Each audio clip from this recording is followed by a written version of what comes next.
Oh, wrong screen. What am I doing way over there? No. Oh, right. There you go. What is going on, good people of YouTube? It is me, Chavez, back with another Player Prop Talk live stream here on the channel. As always, I hope this finds you doing well and in good spirits, going dim lights this morning.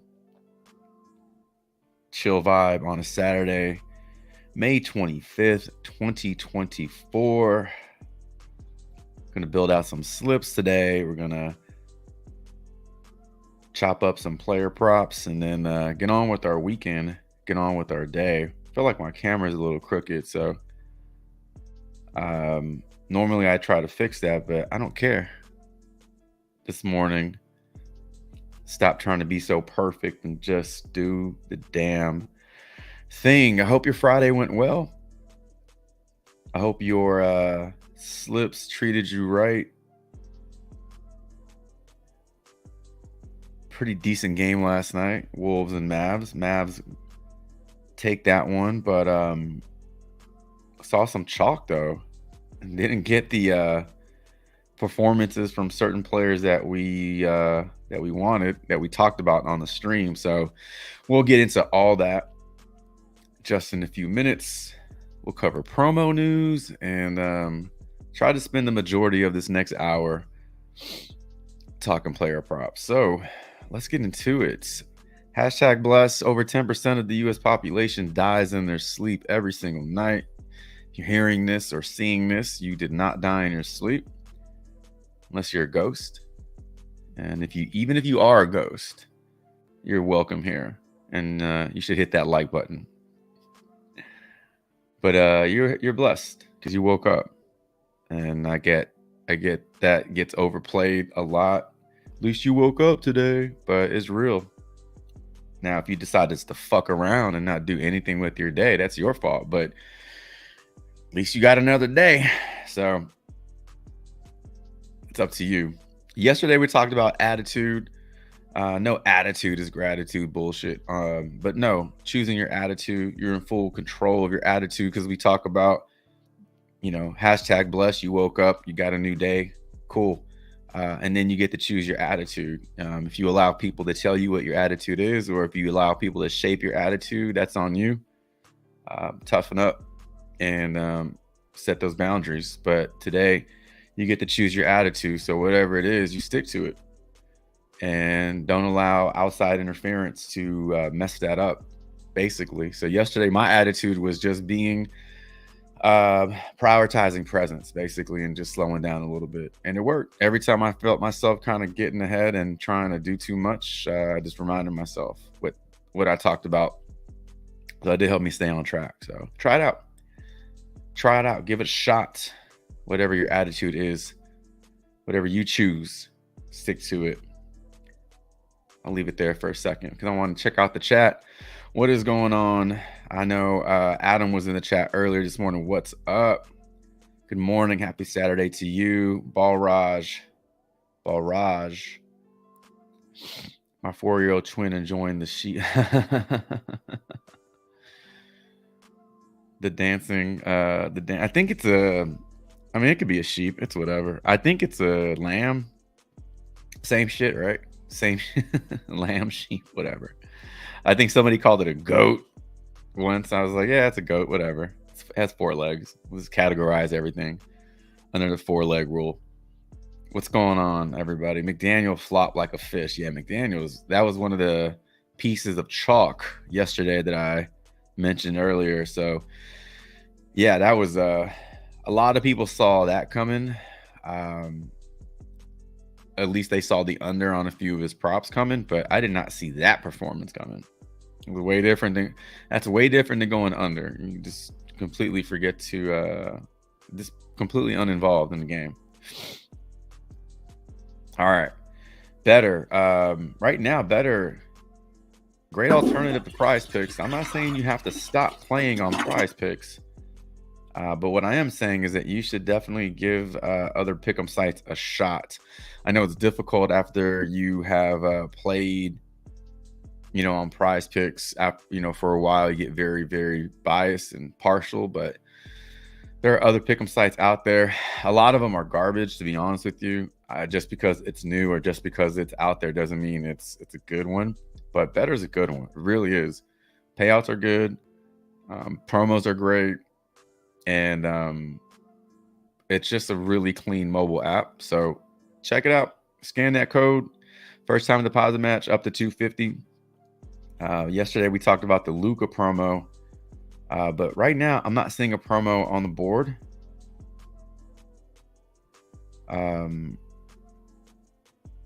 They do have a nice little profit promo in terms of your next cash entry. You get a 50% in extra winnings as BETR bucks. That's their form of currency. Like PrizePicks has promo funds. Yeah, so if your slip hits, you get an additional 50%. It's free money. So they're always doing things like that. I think it's a pretty cool app. It's a great addition to PrizePicks, and it does help you leverage odds. If you see lines on PrizePicks, go check them out on BETR and play them against each other. Or sometimes you may not even see a prop that you want on PrizePicks. You may have to go to another site. So it does benefit you to have multiple pick'em sites that you're playing on. So BETR is one of them. And then we talk about Underdog pretty often, but go ahead and add BETR to the list. What am I trying to do here? I'm looking for something on my phone. There we go. All right. Been posting slips in the Discord this morning, a few plays that I like. Saturdays are really weird with value, but I do the best I can in terms of the picks. So the picks I have up there, I'm putting them in slips. If you're interested in those picks and slips, you can check them out in the Discord. 3 options for you to join the Discord. 10-day pass, $9.99. You know, initially I was going to do just like a one-time thing if you just wanted to check it out as a 10-day pass and that be it. But I'm opening it up. If you want to keep running 10 days, if that's your thing, if you just want to do every 10 days, that's cool. I will let you know at the end of the month you will have paid more money. I'm fine with that. I just want you to know that's what you're doing. So again, 10-day pass, $9.99. If you did that 3 times in a month, that would cover a full month. That would be $30. Or you can just do a full month and save 10, just like that. Or do a full year and be done with it. Pretty simple. So even on days like yesterday, where a lot didn't go right, we still made profit. And the slips that I shared in the Discord did profit. I wish they would have profited a little bit more, but you would have made your money back, no doubt. Made your money back and then profited off of that. So that's what it's all about. All right. We're zooming through this, ladies and gentlemen. We're going to get right into our plays for today, May 25th, 2024. We talk PrizePicks, Underdog, Jock Market, Sleeper, BETR. Wherever you play, we can dig into player props and build a case. Either way, over, under, more or less, using the tools and resources over on props.cash. If you have any interest in using props.cash for your own researching purposes, there is my promo code right there on the screen. Thanks 25 will get you 25% off your first month on props.cash. So if you're not quite sure what props.cash is, or if you've never used anything like this, then hold off on using my promo code. I don't want you using shit and paying for shit if you don't know what you're paying for. So give it some time. We're going to use props.cash in real time here on the stream. And then afterwards, if you like what you see, like what you hear, now you can use my promo code because you have some experience and exposure to it. But last thing I want you to do is spend money on shit and you're not quite sure, you know, what you're getting for it. So props.cash is a great resource. I've been using it for a long time. I say if you don't have a resource right now, props.cash is a great one. If you're already using a resource, that's cool too. As long as you have something to help you and support you with your research. That's what it's really all about. You're trying to do this by yourself without any help, without any assistance. It's very difficult. Your gut feeling only can take you so far. I'll tell you that right now. All right, we are going to head over to the PrizePicks dashboard. We're talking player props today on the stream. We'll build out some slips. Now, we can talk player props on any pick'em site you want, but we'll use the PrizePicks dashboard as our main page, our home page, I guess you can say, because it looks the best on screen. It presents well, easy to navigate, and I think everybody's pretty familiar with it. So this kind of checks all the boxes. I already have a few players up on the board. Somebody got pulled off here. Who got pulled off? Turner, Brown, Stewart, McCowan. Was it one of my PGA plays? Possibly. Nonetheless, we'll look up a few plays that I like. We'll look up a few plays that you like. We'll build out a few slips. You can tell those slips if you want. You can catch them in the Discord if you want. But we're going to try to get a few things done today on the stream. How fucked up would it be if I didn't have my mic on this whole time? That's happened before. I think I've been like 10 minutes into a stream and no sound. People are just watching me like mime.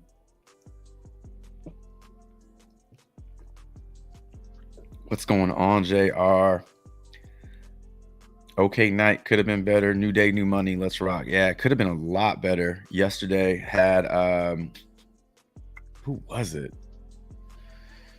Oh man, I had a 6-pick in play and I built it out pretty early. I did share it in the Discord, and it just came down to I got to look this up because it's gonna bother me for the rest of the stream. Oh, where are you? Logan Allen, son of a bitch. Logan Allen, 7 hits allowed yesterday. I took the under on this 5.5. Otherwise, man, I would have cashed out on that 25x. Alexander Barkov goes under. Shots on goal. Caitlin Clark goes under point. Lexi Brown goes under point. Denny McCarthy goes over birdies. And Christian Bezudenhout goes over on birdies. Logan Allen messed it up. So I doubled that up, but I could have 25x'd it. All right. What's up, Rosalie? Good morning. Nas Reed for president, McDaniels for the mascot, PJ Washington for vice president. Yeah, McDaniels seems to have chalked a lot of people's slips. We talked about that yesterday. We talked about the over on a couple props, but I personally played and I did like the combo of Washington and McDaniels point prop. I thought we looked at it together. You know, we did the math and it looked like that point prop combo was in a good spot to go over. You know, PJ Washington kind of did his part. He scored 10 points, but McDaniels never got off the ground. 2 points in 36 minutes. So that's never going to get it done.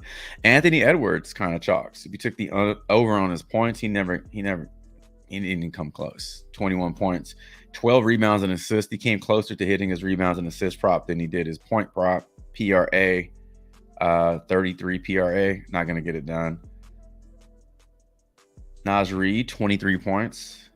Yeah, these playoffs are kind of pissing me off. You're seeing just these role players just dominate, take over games. And you're seeing these guys, these star players just kind of take a back seat. I personally hate that shit. I personally don't like that. I hate when I see Jason Tatum just not do shit and it's Derek White or Al Horford. I hate that. I know the end result is winning the game, and that's fine. But from a player prop, you know, perspective, I hate those types of games. It's kind of what you had yesterday on Minnesota. Luka did have a triple-double. Kyrie, 20 points. Kyrie did not go over point prop. I think his point prop was at 20.5. That's how close those props are. 20.5. You know, he scores 20. I mean, we see that happen all the time. Gabbard had a decent game. We took the over on Derek Lively's points or rebounds and assists. He hit all that. He went over PRA. He went over everything. So Derek Lively remains in play.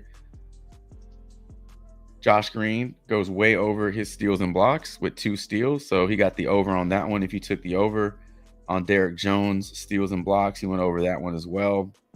Didn't do much else. 4 rebounds, 4 points, and 1 assist. So not a whole lot coming from those role players in Dallas. They won the game, so I'm sure they don't give a damn. I like Jewel Lloyd today for rebounds. All right, we'll check it out. All right, so who I have on the prop board right now? Miles Turner over blocks, Jaylen Brown over rebounds and assists. This one got bumped up from 9.5 to 10. Breanna Stewart over PRA, and then Tierra McCowan over points. We're just gonna go over to props.cash right now and break these down, and then we'll come back and we'll break a few more down. So like I mentioned, if you've never seen props.cash used before in real time, we're getting ready to use it now.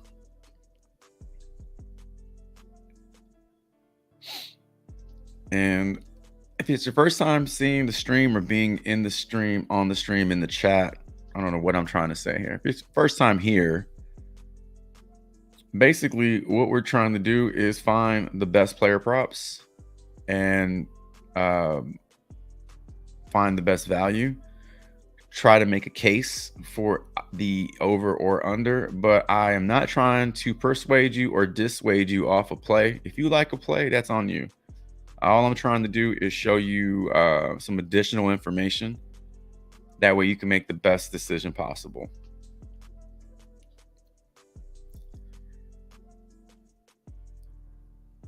So what I want to do is look up Breanna Stewart. Man, them losing the Liberty losing to the Sky I did not see that coming. I think they were favored by like 15 points, and they wound up losing that game. Now, in that game, Breanna Stewart hooked her line today, which is 33.5. She hooked it with 33. So we're getting a nice little bit of nice discount here on PrizePicks. As you see, Bovada, FanDuel have this at 34. So if we bring this down to 33.5, I understand this doesn't look the best, and I'm not immediately drawn to this game because a bounce back opportunity is present, even though it is. But it's really about how she's performed against this team historically, averaging 36.3 PRA. Now, in the games that she goes under, she's pretty much at the same place, 28 points. I mean, 2 out of 3 games that she fell under, she hit 28. Now, in the 4 games that she went over, I mean, the average is huge.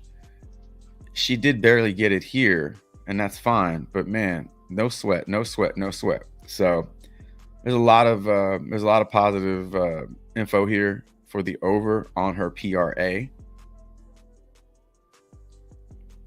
Projections are favoring the over as well, basically telling you she's in line for 34, 35 PRA. You're not going to see crazy odds, crazy numbers on this play. Split at 33.5. It's better than the under though. So at 34.5, you're seeing under for her. At 33.5, you're seeing more splits. So I am playing the over on this one. I think 33.5 is a fair number, and I love the fact that she's absolutely crushed this line. And recently too. So her last game against this team, she's crushed.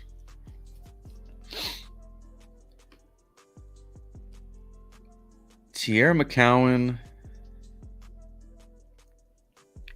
What game is that? Is it the... Nope.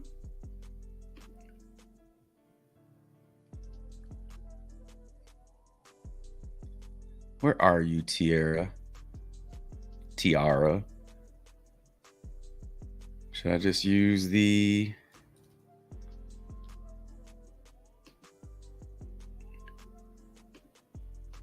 There we go. Oh, she plays on Dallas. Okay. Well, I don't know why I thought she played in LA. Okay, so Tierra McCowan's points today sitting at 13.5. She is projected for 13, so she's projected for the hook. When we look at the odds here at 13.5, DraftKings likes the over. ESPN Bet likes the over. FanDuel, which is what we're looking at now, likes the over. Unibet, even. BetRivers, even. Caesars likes the over. BetMGM, even. And then PrizePicks, even. Now, I understand head-to-head doesn't look all that great. However, keep in mind, there is no Brittany Griner in Phoenix right now. So that paint is open. And if you just look at the difference, we look at the head-to-head, and we look at her last 5. I mean, there's some huge point performances there. Points in the paint, that's kind of what you want to see without Brittany Griner in Phoenix, without that big body in the paint. This is what you want to see. 16 and 18 points in the paint. Her minutes are fine. Her minutes are trending towards 30, which is what you want. Second chance points, I'm thinking off of rebounds, missed shots. I mean, she's right there. I just really like this. I just really like this play for her today. I think 13.5 is in play. I think the odds are fine. Sometimes you just don't see overwhelming odds. Not every play is going to give you -140, -135 to the over. So looking as a whole, you have quite a few books that are favoring the over. That's all I care about. Odds outweigh the projections. This is close enough to the over that it's not that big of a stretch from what the odds are saying. Now, if this was projected for 8 points and the odds like the over, that's a little weird. It's close enough to the over, correlates with the odds. 2 out of her last 5, she's crushed. 2 out of her last 3 games this season is what we really should be looking at. 3 games so far for her. She's crushed in those 2 games. All right, let's go NBA. Miles Turner, block shots at 1.5. Now, first game of this series that is played in Indiana. So I expect the Pacers to have a bit more pep in the step, especially after last games. Well, especially for Miles Turner. Last game was just not a good game from him. He pulled the Jaden McDaniels, no doubt. But today, we're looking at his block shots. Threes remain in play. If you can find his threes at 1.5, most pick'em sites will have it bumped up to 2.5. I mean, outside of this game, I mean, he's kind of steady at 2, right? The New York series really boosted his lines. I mean, I guess people now are just expecting him to knock down 4 threes in every game, but he really is not doing that, right? I mean, this is crazy, but even, 3. He's only hit 4 twice. He's only hit 3 4 times, which is good. But at 2.5, he has to absolutely hit 3. So find his number at 1.5. It's in play. Looking at his block shots today, sitting at 1.5. You got 3 books here. BetMGM likes the over. Caesars likes the under, but little juice to the over. And then FanDuel is telling you that the under is in play. I just like this. I just like this spot for Miles Turner today. I normally don't go against the odds or go against the information if it's telling me. Yeah, I typically agree, especially if I can see the path. But this one is just too good. It doesn't really matter who he's playing. It doesn't matter the matchup. He's too active. He's just too active. For a long time, Miles Turner, his thing was foul trouble. So he would get into foul trouble. He would sit and would really just suppress his production. And obviously, if he gets into foul trouble again, he's screwed. But 3 fouls for a center is not that many fouls, to be honest with you. And he's doing a great job of not fouling out and creeping towards that number. I mean, 3 is average. It's less than 1 foul per quarter.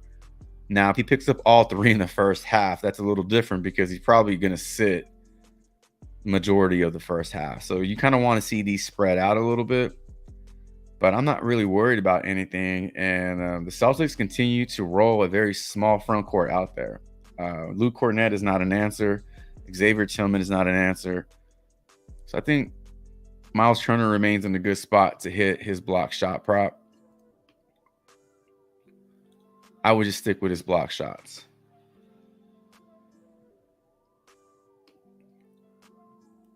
Jaylen Brown, rebounds and assists. Now, this one was bumped up from 9.5 to 10.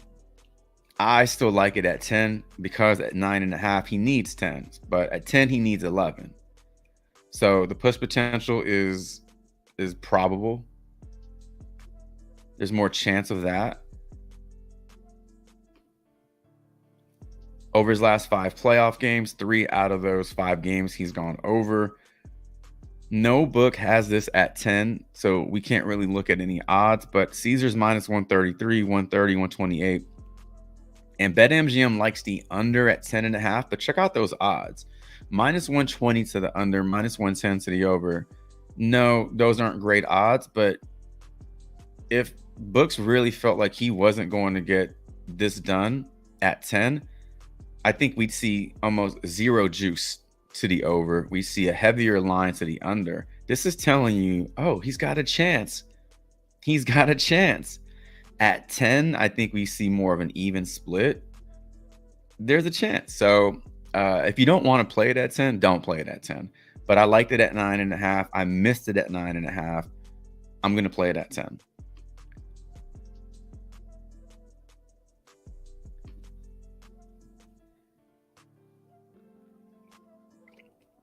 Why did I click on his rebounds?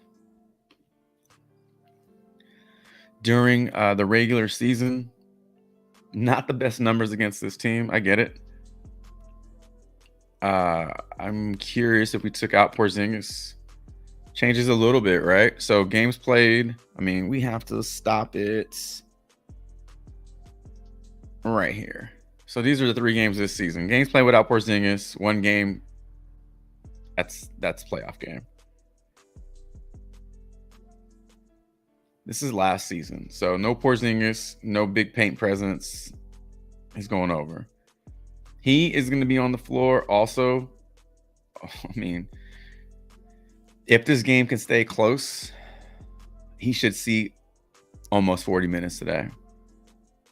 If this game is just like a barn burner, back and forth, you know, the last team with the ball wins the game kind of thing, he'll probably see over 40. It's hard to look away from a prop for a guy who's going to be on the floor for almost the entire game. So if you can find this at 9.5, I personally did not look for it on any other pick'em site yet, but if you can find it at 9.5, that's probably where you want to play it. And then you have PrizePicks giving it to you at 10, and it's in play at 10. So I think my favorite out of these 4 is Stewart and McCowan. I like those 2 the best. If for some reason this prop got bumped down to 9.5, I would then think this is the best play out of these 4. Jaylen Brown. All right. I know I saw Jewel Lloyd prop in there. What's going on, Boom Bandits? What's up, Dubs? What's going on, T? Good morning to you, sir. Let's see. Let's take a look at this Jewel Lloyd rebounds. Jordan Hicks over 4 Ks. Was at 3. They never have goblins for the girls, which is lame. It is lame. It'll happen. It'll happen. I think the NFL was the first goblins we saw, right? And then they introduced it to the NBA and NHL, and then MLB. I may have that backwards, but I think the first time we saw it was during the NFL season. It'll happen. All right. Let's clear it. Let's take a look at Tatum's threes. We'll look at a few more player props, and then let's build out a slip after these next few plays. If we like a play enough after researching it, let me know in the chat if you want that to be in the slip. Tatum over threes.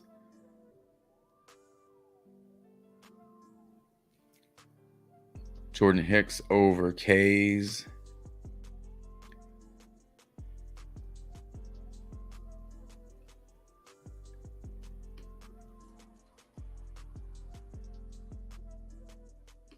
Still almost 2,000 people are playing this. I'm assuming they're playing the over on this one. I think you have to play the over on that one just because at 3.5, you want the over. He needs 4. At 4, he's not going under. You know what I'm saying? Like at 4, if you took the under on it, then you're saying that you need him to get you 3. But that doesn't make sense because you liked it at 3.5, meaning he needed 4. So those are the ones where I feel like if you liked it at the line before, the line prior to it getting bumped, then you should probably still like it if it got bumped up by 0.5 because it's still within that range. The only time you want to like look at an under is if it got bumped up by a whole number. So it goes from 3.5 to to 4.5, because then you're hoping he lands right at 4. So this one makes sense to still like the over. Again, it doesn't make sense to like the under unless you're just hoping he lands right at 4, which is kind of dumb because you shouldn't be looking to play props that are you shouldn't be wanting a push. You lose money on a push. You don't lose your slip, but you do lose money because it removes that play from your slip and it just reverts it down to the next tier. So you probably should still like it at 4. Jewel Lloyd. I saw her RA at 7.5 earlier today. Got bumped up to 8. She like her rebounds at 5.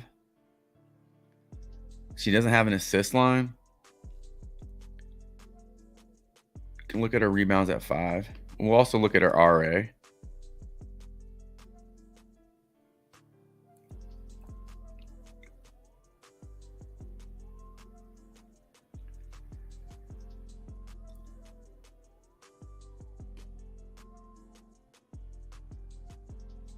Fantasy scores up yet? Nah.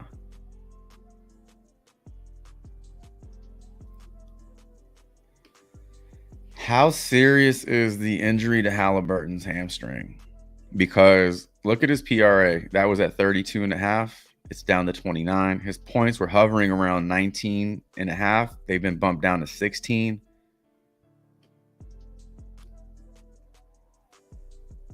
The books really believe that he's injured. I mean, to see a 3-point drop in our PRA and points, that's a pretty big drop. It's almost a taco. His assists are probably the same, 8.5. Rebounds are 8.5. Or excuse me, 4.5. Got bumped down to 4. So rebounds have been bumped down to 4. Those two lines have been pretty consistent through the series, 4.5 and 8.5.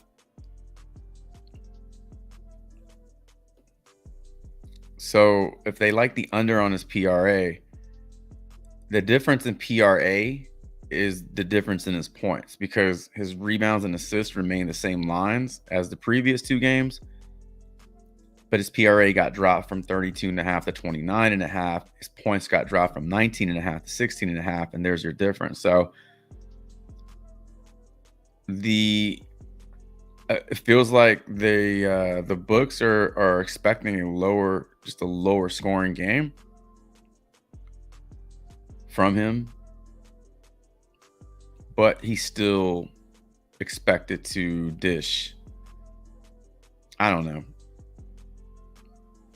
I'm not really on any of his props. I did like the under on his rebound because he, throughout the playoffs, I mean, he just doesn't go over 4 very often. And it's just one of those props that is kind of scary to take the under on because 4.5 is such a low number. But it pays off. And he doesn't really go he doesn't really go over 4. and he doesn't land right at 4. So at 4.5, you'd be looking at a 20% hit rate. But at 4, you get 2 push plays here. You take those out, and now you're left with 3 games. And one out of 3 games isn't terrible. 1 out of 5 games is pretty bad. So if you can find his rebounds at 4.5, I think taking the under on his rebounds makes sense. Holiday over, yeah, Holiday over rebounds. It's still at 5.5. That one looks good. Ricky Fowler over birdies. A lot of these birdie props are basically just flip-flopped on underdog and PrizePicks. So like anything you see at 2.5 on PrizePicks is 3 on underdog. Anything you see at 3.5 on PrizePicks is 4 on underdog. So you like the over 3.5 birdies for Colin Morikawa, then you go play. No, you don't even have to go play the under. So the birdies, unless you're seeing a big discrepancy, like if you had these 2 lines for the same player on PrizePicks, 2.5. Oh, Jordan Hicks got bumped back down to 3.5. Wow. So maybe people were taking the under at 4, which is kind of stupid to me. Because if they like the over at 3.5, why are you taking the under at 4? Doesn't make sense. It's just don't play it because you're really playing for that push.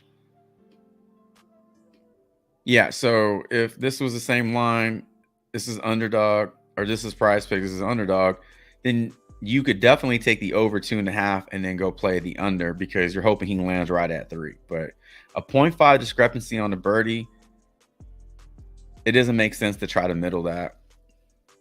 A lot of these PGA lines are really tight anyway, so sometimes you will see a bigger discrepancy on strokes. So 69.5 on PrizePicks. Maybe you see it at like 71 on BETR or 71 on parlay play. Then that's where you would go play the under. But if you took the under on Keegan Bradley strokes and you're hoping he gets you 69 or less. If this was at 69 on underdog, or 70 at underdog, you could take the under on that one.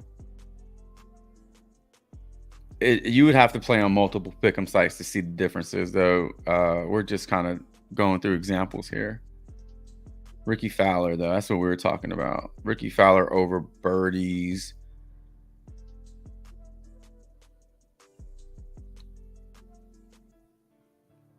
Where are you?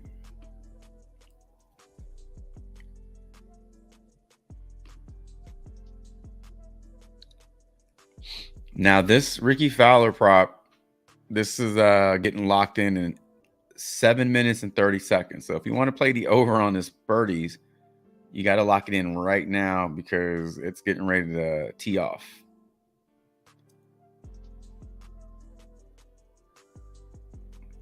Rosalie said, I'm scared to take the under Siakam because they may take Halliburton minutes. Yeah, I don't know how many minutes Halliburton's supposed to or going to play today. I haven't seen anything, any reports. Barrios over 5 strikeouts and Luis Severino under 5.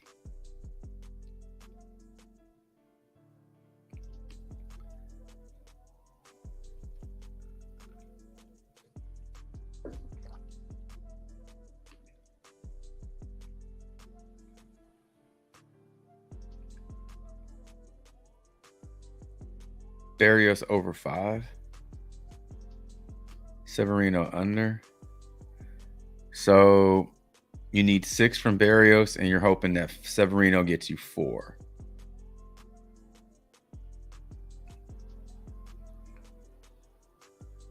All right. All right. Tatum over 3s. We're already in this game, so let's just take a look.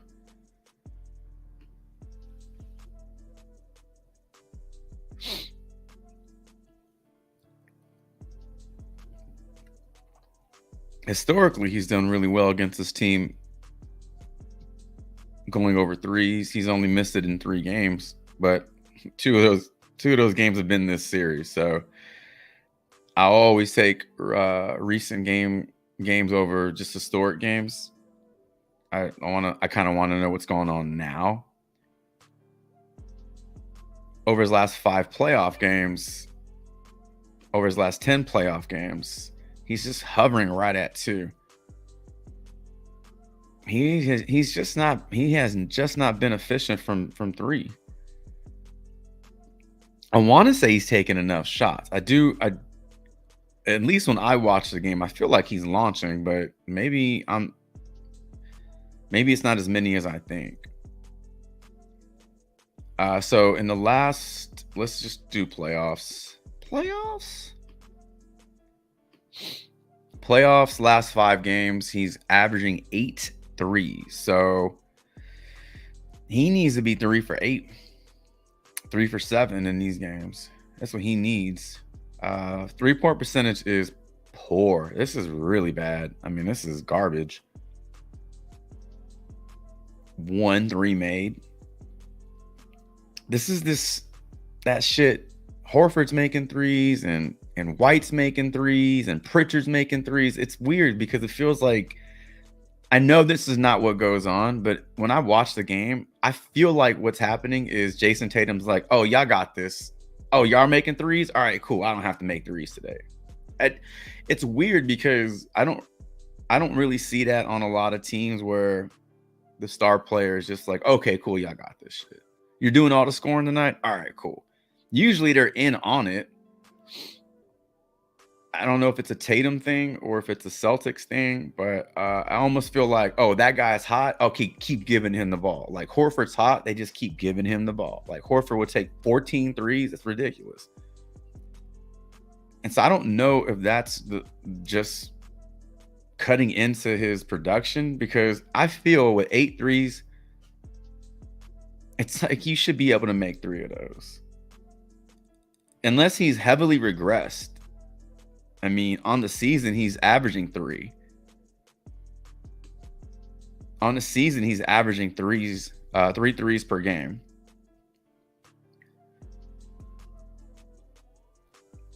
On the year, he's a 36% 3.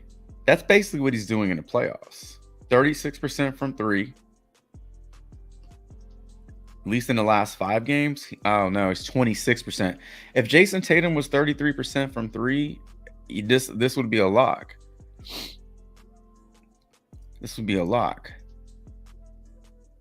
14% is definitely not going to get it done. So, I mean, I don't know. You could say he's due. The odds think he's due. -142 to the over. FanDuel, DraftKings is slightly favoring the over, even on Caesars, and slight juice to the over on BetMGM. So FanDuel is really the only one giving you heavy odds to the over. Projections for Jason Tatum today, 2.28.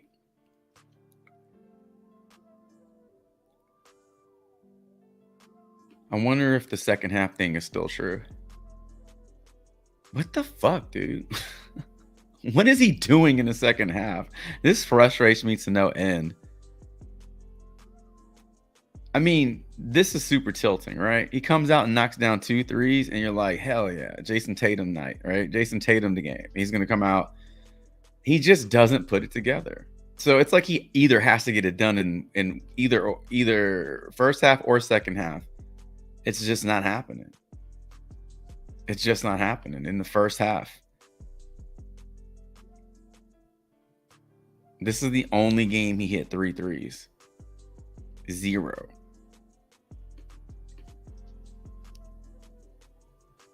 One. Points. 19 points in the second half in his last game. First half.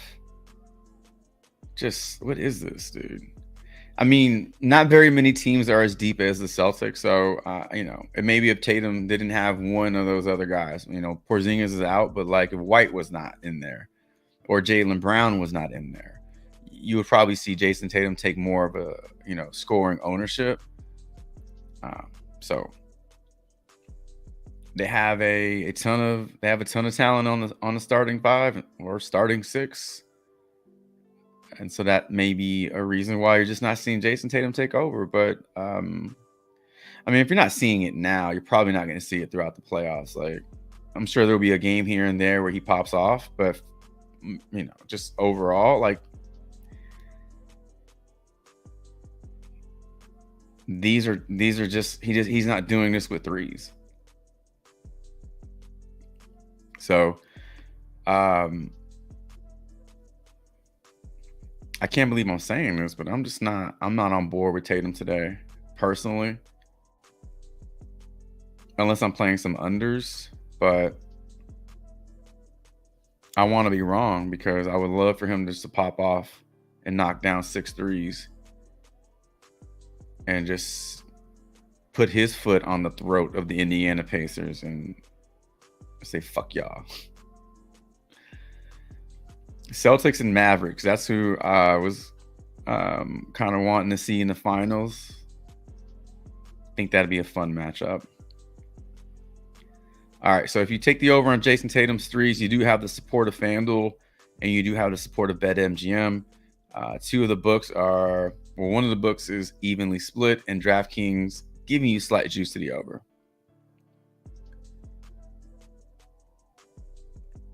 All right. I think we're going to look at some MLB props. Oh, we got Jewel Lloyd also. So we have Hicks, Barrios, and Severino. We got 3 strikeout props in here. So let's go. Barrios been bumped up to 4.5.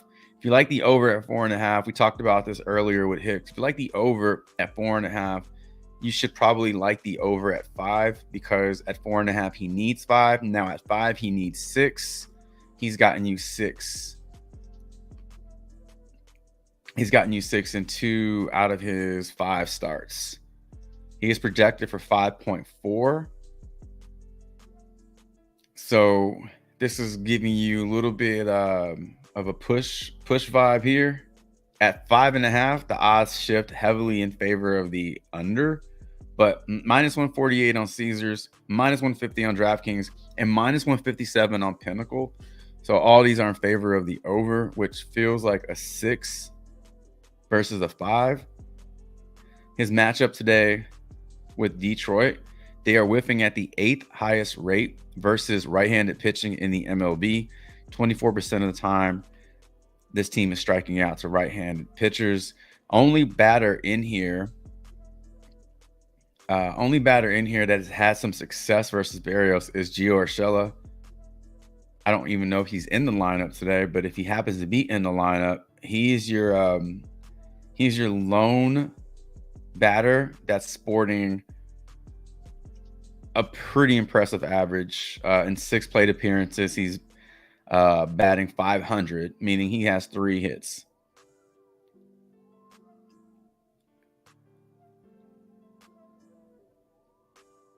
So there you go. If you can find it at 4.5, I mean, that's where you want to play it. We talk about that all the time. Don't settle for what PrizePicks is giving you. Go find it somewhere else. And then if you have to play it on PrizePicks at a higher line, then play it. But PrizePicks does not give you the lowest lines all the time. Jordan Hicks just got bumped back down to 3.5. He is projected for 3.6. So that is slightly over, closer to 4 than it is the 3. DraftKings likes the over. FanDuel likes the under. BetMGM likes the under. These are kind of like split. If there was one book that gave you, positive odds, I think you'd want it to be Pinnacle. So Pinnacle is giving you minus 152 to the over 3.5 strikeouts. So out of all those books, this is the one that I would prefer, be on my side. But a lot of these odds are just really close. 115, 119, 110, 115. FanDuel is really, really clear. They don't like the over at all. And then DraftKings. So you are getting some positive information, some data supporting the over at 3.5. Today, the matchup versus the New York Mets. 21% whiff rate versus right-handed pitching on the year. It's not really terrible. It's not the best endorsement, but it's kind of middle of the road, honestly. 20 is like average. Now, in terms of BVP, batters versus Jordan Hicks today, Alonso, one hit in 4 plate appearances. Nimmo, 8 plate appearances feels like 2 games. Alonso's seen him in 1 game. Marte, 2 games, maybe 3. And then Jeff McNeil. But 60% strikeout rate, 25, 100% strikeout rate. So he needs 4. On the year, he's averaging fewer than 1 strikeouts per game or per inning. So based off that math, I mean, he'd have to give you at least 5 innings today. His odds are projected for the over on 15.5 outs. So at minimum, he gives you 5 innings. He can push 5 2/3. Those extra 2 outs mean everything, because if he has 3 strikeouts going into the 5th and they leave him in and he strikes out 1 more batter, there's your 4.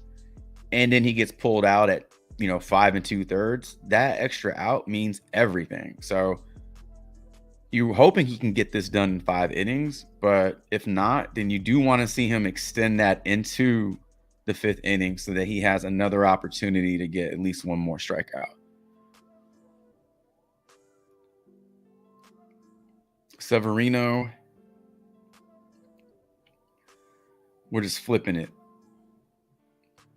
We're just flipping this, looking to the other side. Now, you're looking at the under on Severino's strikeouts, 4.5. You like the over, -156. He is projected for 4.45. That's closer to 4 than it is to 5. But 156 is telling you this guy's going to get you minimum 5. Caesars likes the under at 5.5. 5.5 on the under for DraftKings. So if this one got bumped up to 5.5, this one would look real good, and you feel real good about taking the under on that one. Pinnacle likes the under at 202 to the under, but at 4.5, there's the only book right now that has it at 4.5. If you're looking to take the under on this one, though, San Francisco is whiffing at a 21.2. So the difference between San Francisco versus righties and the Mets versus righties is separated by decimal.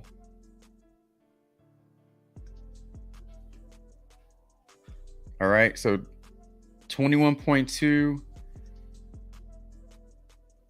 20.7. 0.5 is the difference. 0.5 is the difference between 21 and 18. It's not that big of a difference. A lot of these teams are separated by 0.1, 0.2, 0.3. So, like I said, in that range, that 18-20 range is league average. It's not that bad, but each pitcher has a pretty even matchup, in my opinion.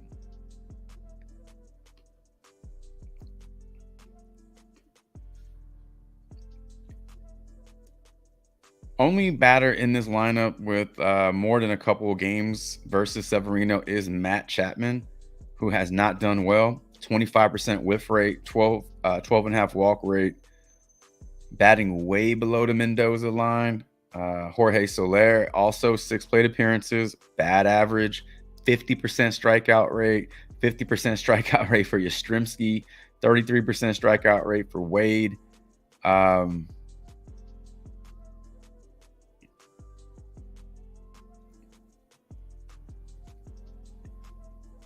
Yeah, this one, I don't know. If you want to take the under on this one, you do have the support of the projections. We don't have any 5. We don't have any books with 5. So you'll have to look at this and say, well, they like the under at 5.5. Really, really like the under.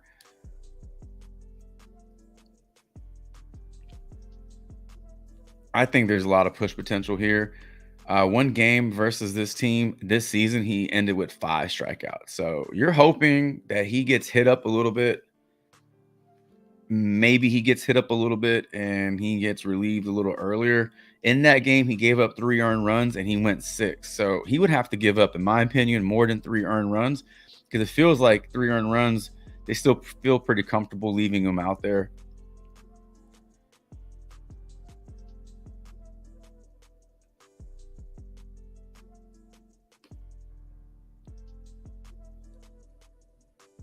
I think if Severino goes 6 innings, I think he gets the over 5. He's right there, averaging right below 1 strikeout per inning.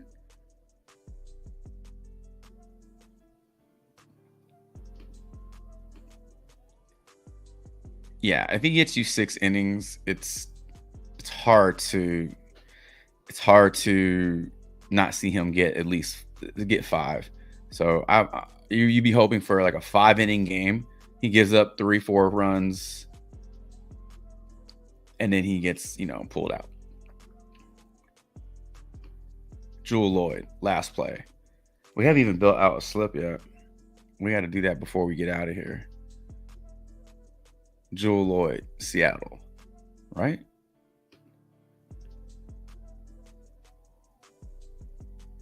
Am I making? There she is. Jewel Lloyd rebounds was at 4.5, got bumped up to 5. Over her last 5 games, well, over her last, all these are this season. Wow, her rebounds are through the roof. Is this sustainable? At least for another game? Numbers against Washington. I mean, she's hooking it. Boom, boom, boom, boom, boom. Damn, that's so close. Wait, are her rebounds 5.5 or 5? 5, okay. Projected for 6 rebounds. At 5.5, PrizePicks. Who gives a shit? PrizePicks, DraftKings over on 4.5. Bet ESPN bet over -140, -138, -148. You're getting a lot. I mean, 1, 2, 3, 4, 5, 6, 7 out of the 8 books here like the over 4.5 convincingly. 5 is in play. At 5, again, she needs 6 rebounds. She's done it in 4 out of 5 games so far, and she is projected for 6. You can definitely look to take the over on her rebounds. Her RA got bumped up from 7.5 to 8. You don't have as many books with action on this, just FanDuel. But if you think she can get you 6 rebounds, which is what she needs to go over her line, the assist might fuck you up a little bit on this one. So if she got you 6 rebounds, she'd have to get you 3 assists. It's not happening all that often. I understand that she got 6 in each of these games, but there are also 3 other games where she didn't come close. So I think the rebounds might be the best bet. If this RA was still at 7.5, then I'd really like the over on her line, because she can get you 2. She's done that in 3 out of 5 games, which is a positive %. And then we already like the rebounds here. So that 0.5 makes all the difference in the world. But I think the best bet for her, you could look to rebounds at 5. I don't know about PRA if you're getting enough support on the PRA. I think rebounds might be the best bet. Points at 21. Yeah, rebounds is fine.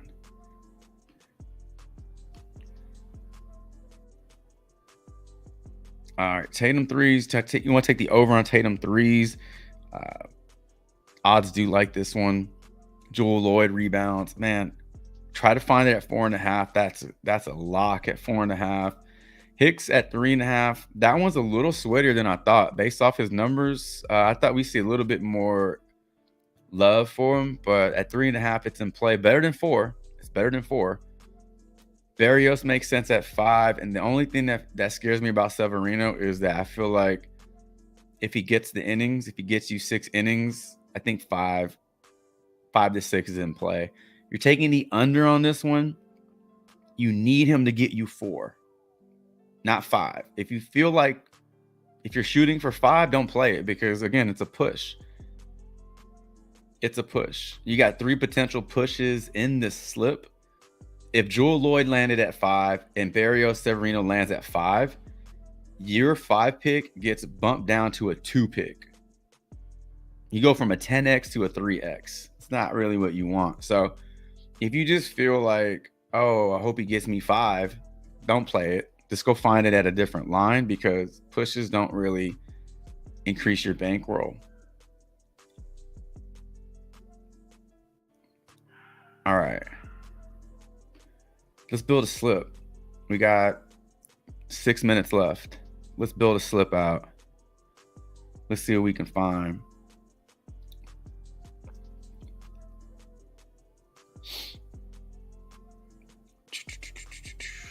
Let's see.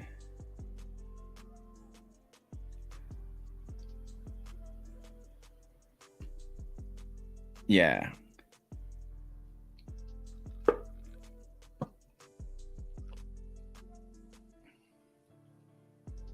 I feel like we're seeing that a lot more in the playoffs where like the star players really aren't trying to take over. It's like they're supervising.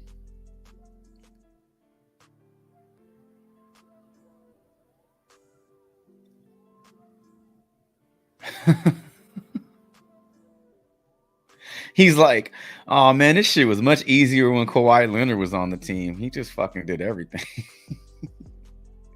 He just did everything. I didn't have to do much, man. Damn. I keep forgetting that he does have a chip. I keep forgetting that he was on that team. And so, like, you know, him and Lowry and OG, you know, they got a chip.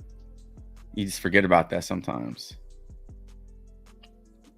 Tatum, second best Celtic. Who's the first best Celtic? Definitely Jaylen Brown.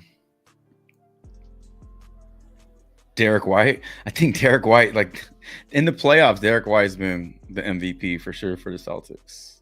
They're doing all this shit without Porzingis. I mean,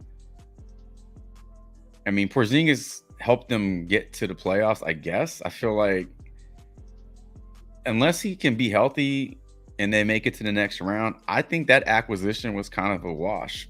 I mean, so they won the most games in the league. So who gives a shit? They won a lot of games last season without Porzingis. The guy hasn't been healthy for what 70% of the playoffs, and they're winning games without him. So I'm just, you know, he hasn't really done anything that's like, damn, that's why we got him. They're saving him for the finals. I think that's what I read, is that when they bring him back, they want to make sure he's 100%. I mean, okay. He's going to have to do something in the finals if they get there for that acquisition to be, you know,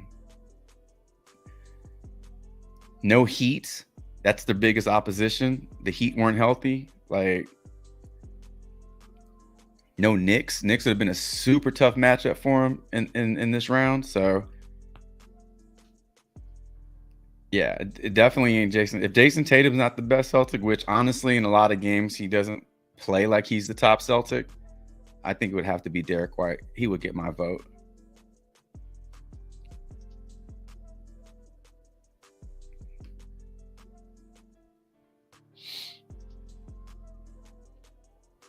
Jared Holiday. Drew Holiday, first half PRA 13.5.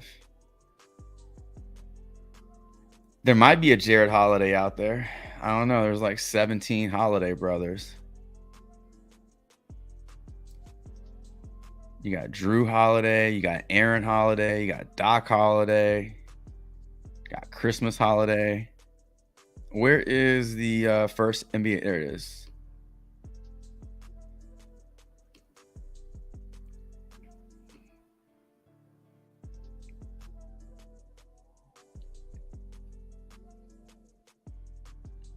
What's up, Damien? Good morning. Oh, JR, you think Jalen is the top Celtic? I love his attitude, man. I love his attitude off the court. I feel like he's very seldom rattled by a lot of shit. I feel like he feels that life is just much bigger than the NBA. NBA is just a vehicle to get him to where he wants to go. It's not like his whole dream. I feel like he's trying to use his platform in the right way. Yeah, I love his attitude off the court.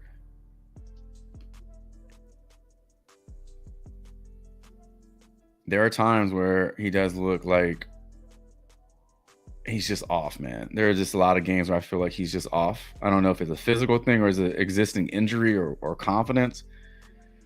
There are some games where he just is just not playing like the highest paid player.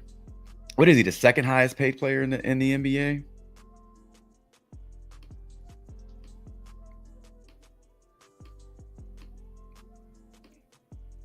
All right, my PrizePicks is going crazy. It's not even going crazy. It's just like stuck. All right. Does anybody else's PrizePicks do this shit? Is it just mine?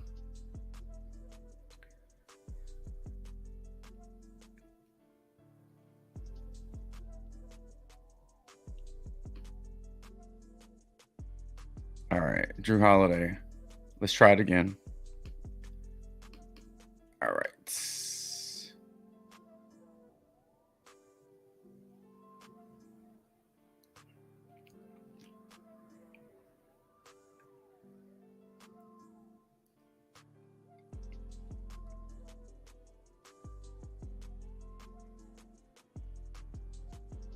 Okay, and it's just an update.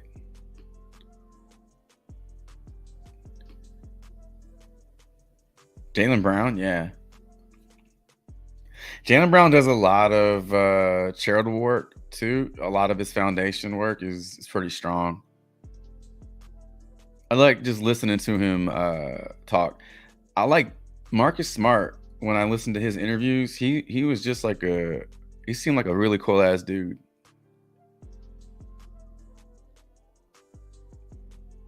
But if I had to pick Derek White, Marcus Smart, just based off what they've been able to do for the team, and I think Derek White's a better fit. Marcus Smart,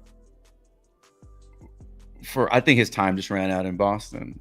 I think his time just ran out. But while he was there, was anytime they did an interview, anytime he was always so calm and composed, and just just seemed like a pretty cool dude.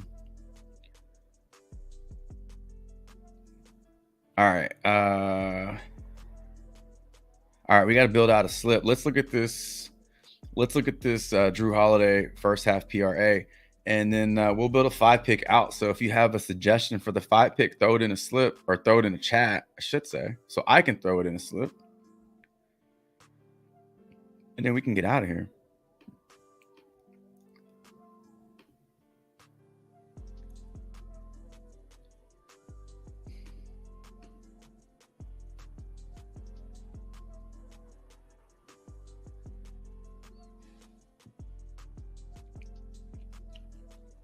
All right, 4 out of 5. We'll look at the last 5 playoff games. So 4 out of the last 5 playoff games, Drew Holiday has, I felt like, quietly has done this.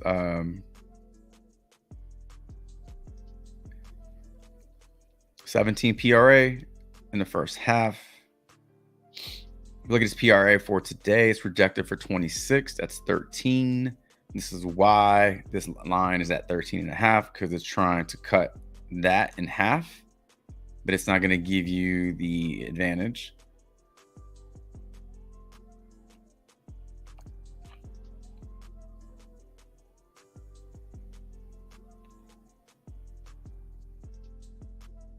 Second half, is it yeah, it's hard for it's really not that common for players to put 2 halves together. You got to really dig into these numbers, but what you see in the first half isn't always what you get in the second half. A lot of factors, in-game adjustments, halftime adjustments. I don't know. Like, you see that happen all the time. You do see players, put the 2 halves together But a lot of times, you know, you just think they do because their overall number was great. Oh, they finished with 50 PRA, and you think the whole game was good. But when you look at it, it's really hard to be quarter after quarter after quarter, like 15, 16 PRA. It doesn't really happen like that.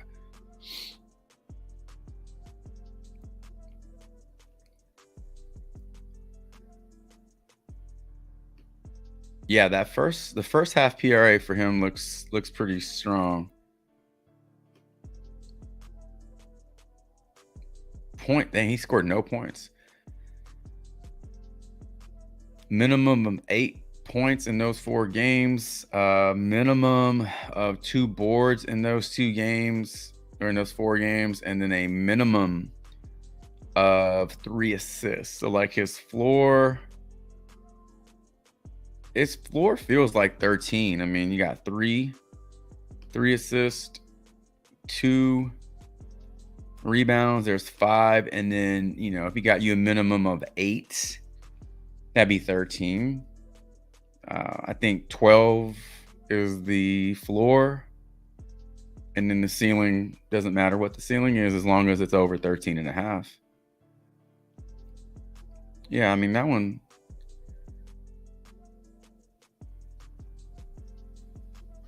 There aren't a lot of books. I don't know if there are any books that give you odds on first half props. So if you know of one, let me know. But it's hard to find first quarter odds on a lot of plays. I think we'll start to see more of it, but right now you're not seeing a whole lot of books taking action on those lines. So you have to kind of create your own projections. Let's see.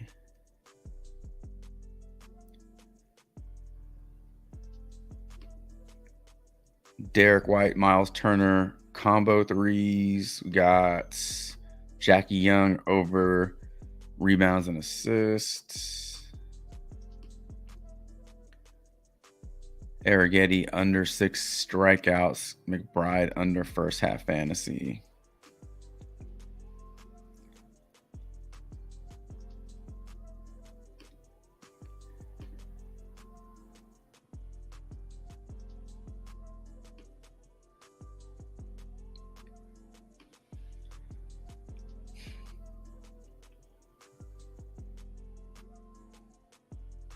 Probably easier to just search.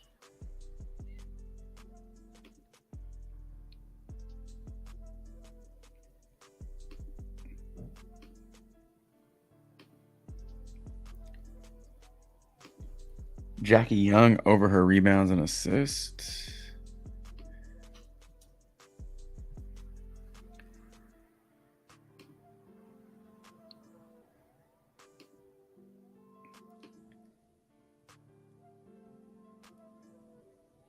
And Arrighetti under 6 strikeouts.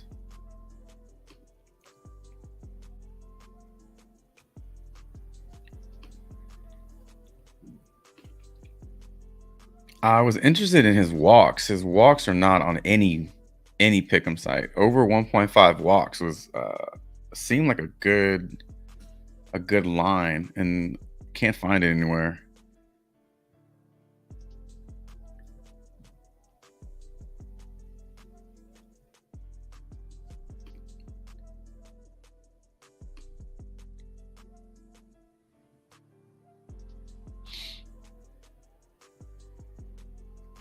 Oh, combo threes.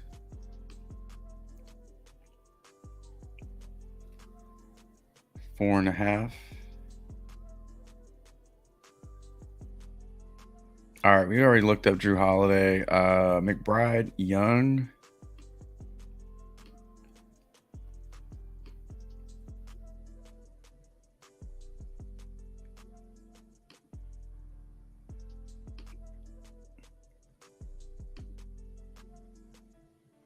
First half fantasy. So just got to piece it together.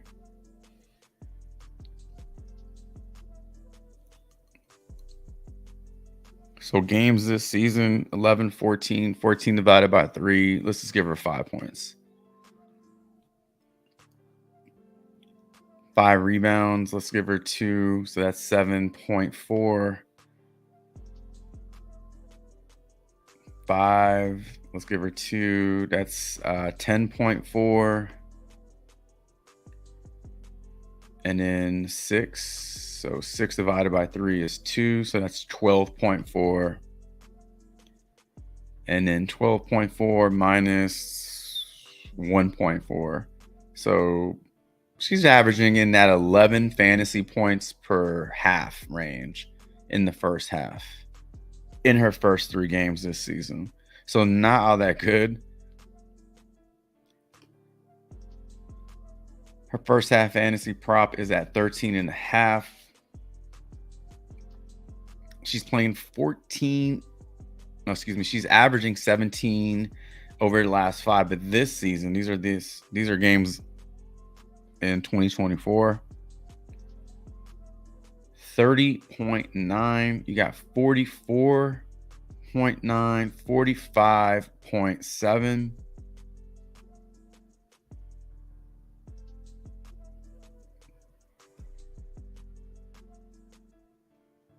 Where's my calculator? There it is.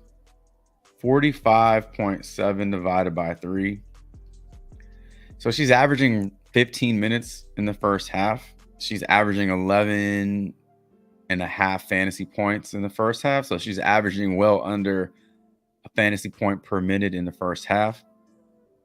Based off that, in order for her to go over that line, she would have to play probably upwards of 20. She probably had to play the full first half to have a shot at the over on her 13.5 fantasy points.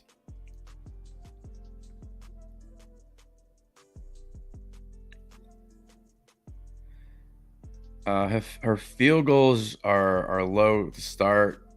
Her percentage is 50, 50, 25. So the volume just isn't there. The volume isn't there, and the turnovers are. She's averaging a little over a turnover per game. I think that's a safe. I don't hate the word safe. I think that's a solid one. 13.5 under. All right, Jackie Young. I think we're gonna look at her rebounds and assists.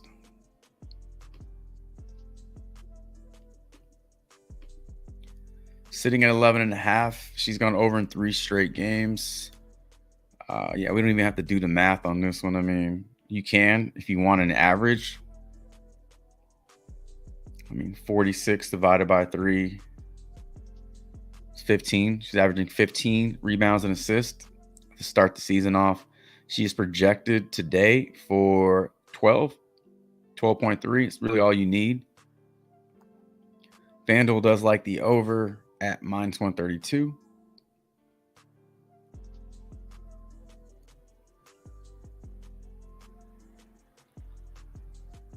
Numbers against the Fever.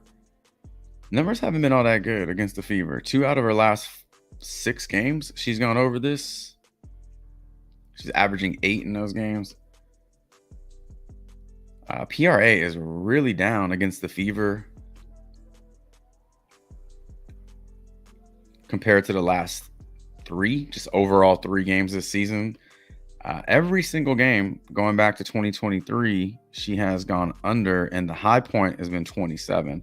I'm sure a lot of those games, or maybe a few of those games, were blowouts where she just wasn't needed to play. I mean, these first 3 games, she barely even got, I mean, she didn't even get 30. Cleared it here. Points in the paint going way down.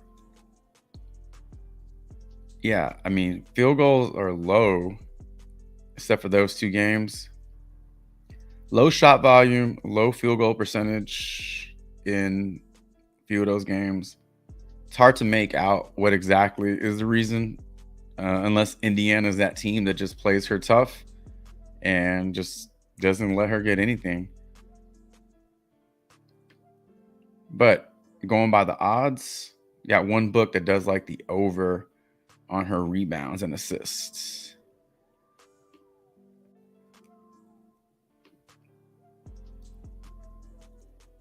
Jackie. All right, got that one.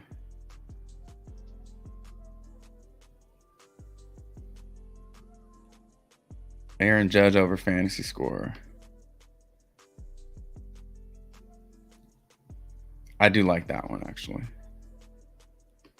I wanted to take the over on Judge's. God damn it. My PrizePicks is just like really giving me problems right now. I guess it's updating again. I don't know, man. This is I wanted to throw the Aaron Judge play in there.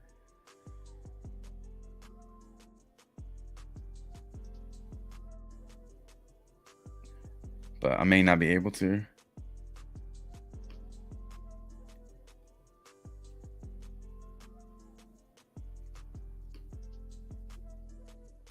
Derek White and Miles Turner over threes.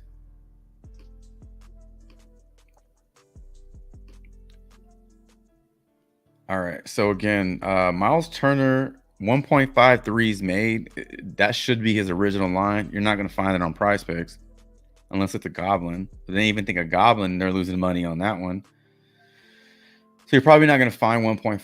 You're going to have to play it at 2.5 if you want to go individual line. But at 2.5, he hasn't gone over that line too often. I know it feels like he has, but he hasn't in the playoffs. But today, in order to go over 4.5, you'd like for him to hit 3 because him hitting 2 is going to create more work for Derek White. Now, Derek White can easily hit 3. We've seen him do it.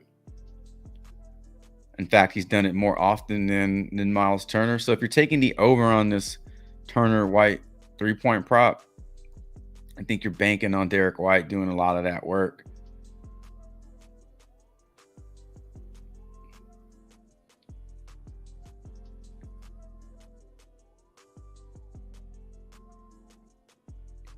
$50%, 38, 44, 25, 38.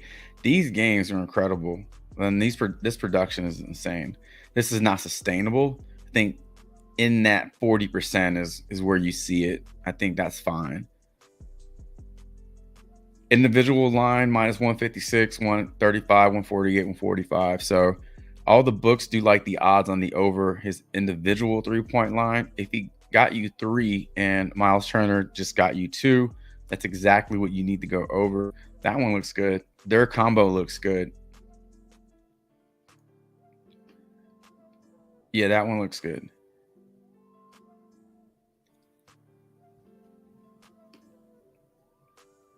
There we go. So can add Judge in there now. All right, let's look up Arrighetti. And we'll look up Aaron Judge. And then if we like those two, then we'll put this slip in. And that'll be it. Looking at the under 6 strikeouts, this one got bumped up. So 5.5 was really it wasn't even really getting all that much juice. I mean, 130. Well, fuck it. On BetMGM it was. Caesars it was. DraftKings. So yeah, FanDuel is giving you the smallest over. But a lot of those books were giving you minus 150 is a lot. So now at 6, let's look at what he's done. So he's pushed in 2 out of his last. Is that April 10th game a regular season game?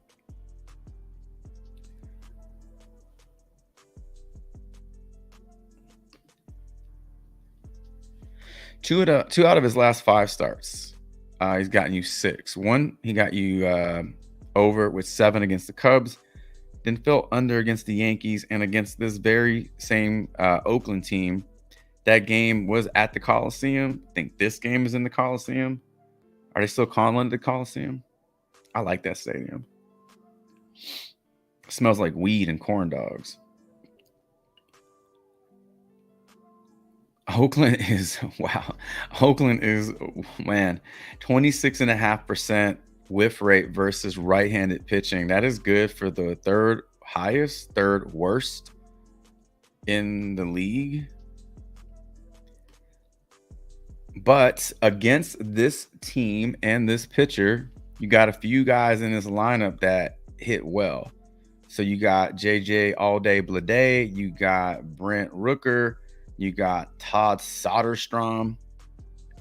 Real who's who of baseball talent there. But though they're hitting well, their strikeouts are super high. So in 3 at-bats, Blade has 1 strikeout. In 2 plate appearances, Langoliers has 1 strikeout. In 2 plate appearances, Soderstrom has 1 strikeout. Rooker is the only one that does not have a K to his name versus Arrighetti. Arrighetti is averaging 1 strikeout per inning. So if he gets you 5 innings, he should get you 5 strikeouts. Now, if he gets you 6, you would think that it takes him 6 innings to get there. 6 innings is 18 innings, 18 outs. The odds don't like the over on that one. Minus 140 on FanDuel, 133 on Caesars, and 140 on BetMGM. So Pinnacle likes the over 16.5, probably thinking 17. And then you got these other 3 books that like the under 17.5. They're probably thinking 17. So 17, 5 2/3 innings. He needs 18 pitching outs to get 6 innings. 6 innings should equal 6 strikeouts. But even then, 6 strikeouts only gets you a push. So you're still okay with the under. He needs 7. So he is projected to give up 4 earned runs right here. But on the odds, it's not shaping up to be a blowout. He's only projected for about 2, maybe 1 based off these odds.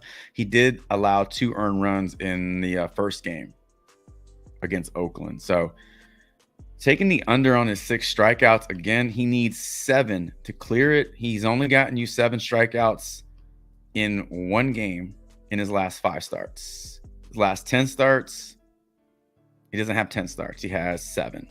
1 out of his last 7 starts. Yeah, that one, you can look to that one. If this one gets bumped down to 5.5, kind of fucks up the under, right? All right, Aaron Judge.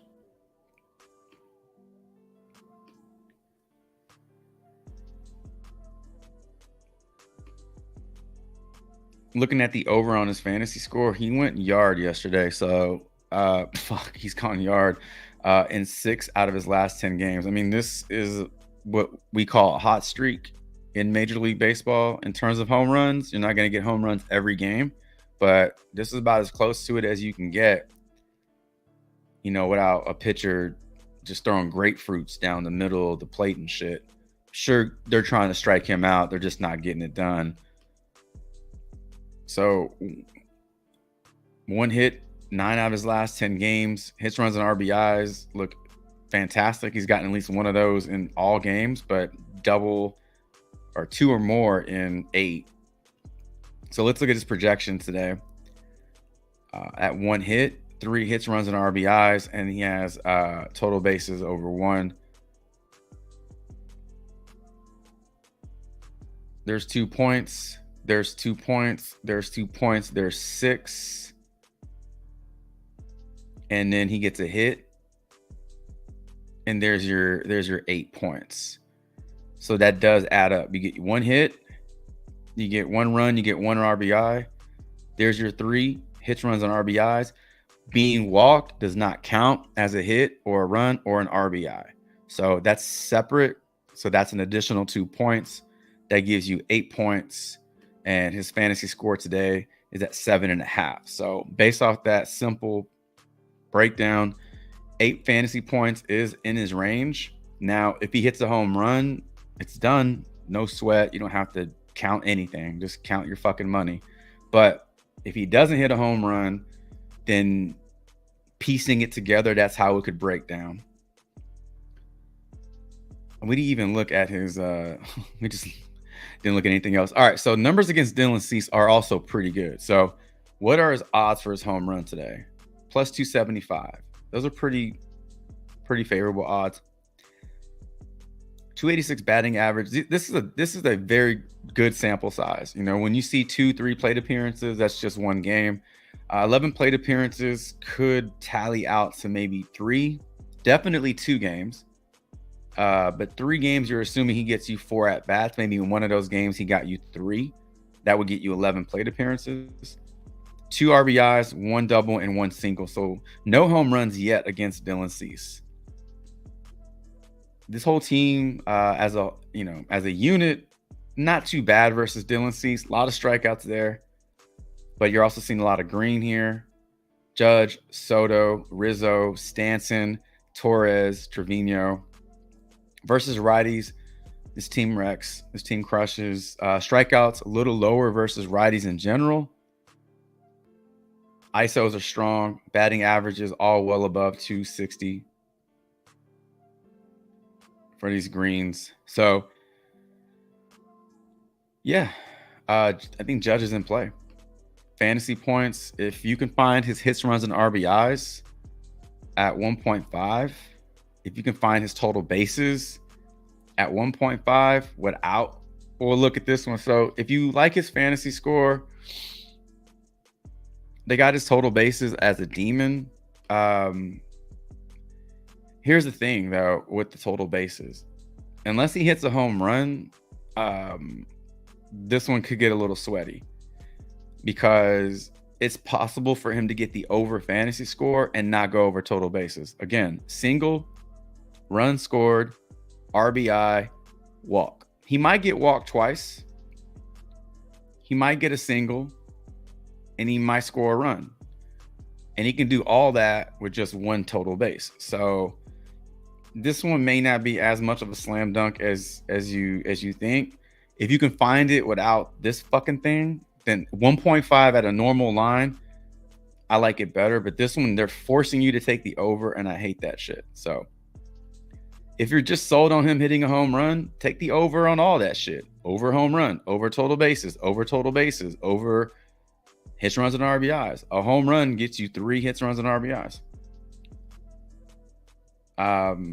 Take the over on RBIs. Take the over on runs. If you think he hits a home run, you can literally play the over on just about all his demon plays.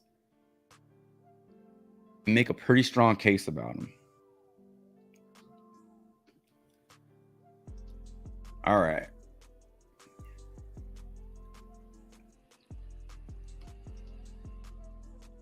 Aaron Judge, no Chelsea Gray. PrizePicks being it is right. PrizePicks is being a little bitch today. Should we just take White's demons? I don't know. What are his demons?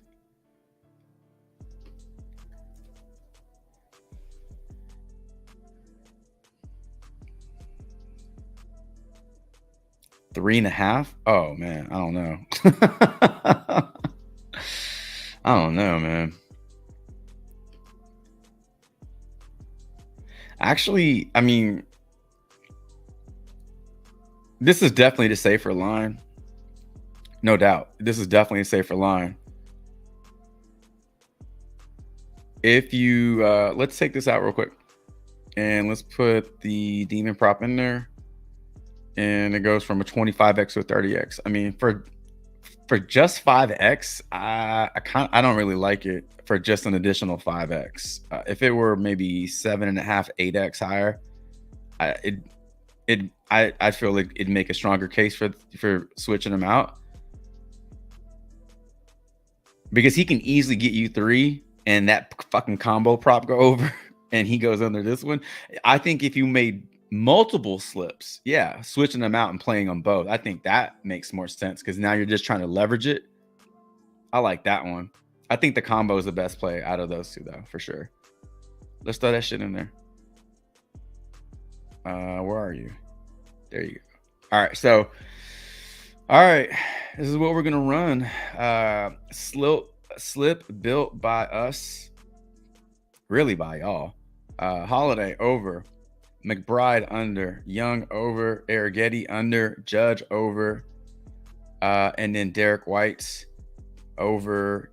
Derek White and Miles Turner over. So we'll put 10 on this 6 pick. Now, what you can do, I will say this, if you want to like make a separate slip, what you can do is let's take out this Derek White, and then let's take out this Judge. Let's go and put in Derek White's 3-point prop. Right? All right, so that goes from a 10x to a 15x. And then since we talked about Judge and the role, the spot he's in today versus Dylan Cease, we like the over on his fantasy score. We just pieced together how he can get it. We know that he's favored for an RBI. We know he's favored for a run. So if you put the run in there over his fantasy score, that goes from a 25x to a 42x. If you put the, did I put the RBI in there or a run in there? So the run gets you 35x. The RBI gets you 42. Okay, there's the difference there. Staying away from his hits. If you think he hits a home run, you can go this route. But if you really think he hits a home run, you can just put the home run prop in there, and it goes to a 55x. If you think he hits a home run, you can leverage the total bases on this one because 4 bases for a home run.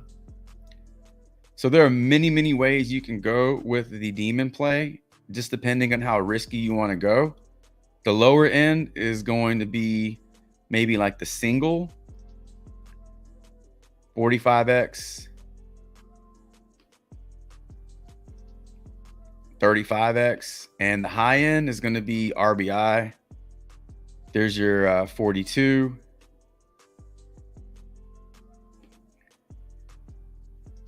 $65. Look at that. 65x for multiple hits.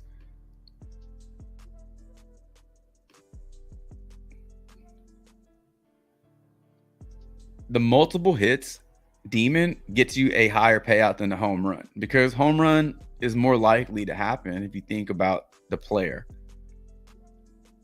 Judge getting a single is likely to happen. Judge getting multiple hits, go back and look at his game logs. There are a lot of games where he doesn't get you 2-3 hits. So that one is posing for more risk and it's getting you the higher payout. So you can just take out the other 2 plays that were just normal lines. You could put into demon plays and play these and try to get a higher payout. So just another way you can take that slip and just build on it. And then what you're doing now is you're, kind of building a floor slip and then a ceiling slip, and you still have a shot at 5 out of 6, which gets you a nice payout. Assuming these 4 hit, you would only need one of these to hit, and you're still getting a nice payout. So just another way for you to build out a slip. Combo is done. Yeah, Judge fantasy cleared yesterday. Yeah, Judge is he's on one, man. What's up, La Liga? Man, you just joined. We're about to get out of here, dude. Literally about to get out of here. An hour and 43 minutes on the stream. Happy Saturday, everybody. Hope your weekend is off to a good start. Hope you enjoyed today's stream. We're about to get out of here. So what we actually ended up doing was going over about 3 rounds of player props today. We built out a slip. If you don't, or if you didn't see the slip, basically we just built out one slip using plays from the chat. There it is right there. So Holiday over first half, Kayla McBride under first half, Young over rebounds and assists. Arrighetti under 6 strikeouts. Judge over fantasy. Derek White and Miles Turner over 3-pointers made. You got 20 seconds to cancel this if you wanted to cancel it or not. And then what we just talked about, if you are just joining the stream, we're looking at a different way to build out that slip using a couple of demon props if you wanted to get risky and try to maximize payout. Judge multiple hits gives you the highest payout. It is a higher payout than his home run. And then Derek White getting you 4 threes. This would correlate well with the combo 3 because if he got you 4 threes, you're well on your way to cashing that combo play, assuming that Miles Turner can get you just 1. So a couple of different ways you can play those out.